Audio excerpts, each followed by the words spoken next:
আপনি কি জানেন ব্রহ্মা বিষ্ণু মহেশ্বরের জন্মের আগেই একজন দেবী ছিলেন যিনি একা হাতে পুরো মহাবিশ্ব তৈরি করেছিলেন এবং তার একটি দৃষ্টি কোটি কোটি নক্ষত্রকে জ্বালিয়ে দিতে পারে। সৃষ্টির বহুকাল আগে ছিল শুধু অন্ধকার, না ছিল আলো, না সময়, না কোনো শব্দ। মহাশূন্যটাই তখনও জন্মায়নি। এই অগাধ শূন্যতার মধ্যে হঠাৎ এক মৃদু কম্পন। দেখলে মনে হয় যেন আলো নিজেই জন্ম নিতে চাইছে।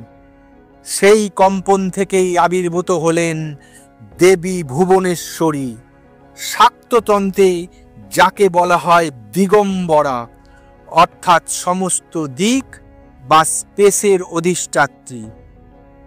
তার দেহের চারদিকে ছড়িয়ে পড়ল অসীম আলোকবৃত্ত এবং সেখান থেকেই জন্ম নিল দিক, যা আজ আমরা জানি স্পেস হিসাবে। দেবীর একটি নিঃশ্বাসে জন্ম নিল বায়ু, একটি দৃষ্টিতে ছড়িয়ে পড়ল আলো, আর তার হৃৎস্পন্দনের ধ্বনিতে সৃষ্টি হলো সময়। ব্রহ্মা বিষ্ণু মহেশ্বর তখনও নেই।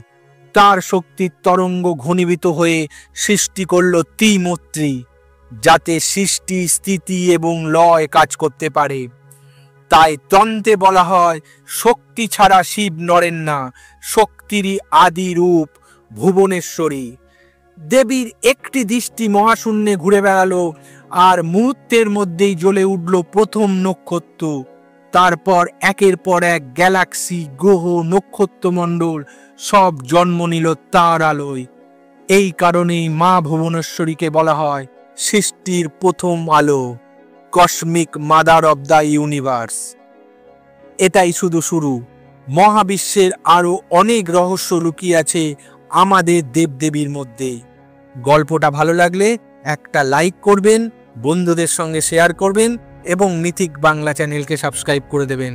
মিথিক বাংলা, যেখানে পুরাণ জীবন্ত হয়।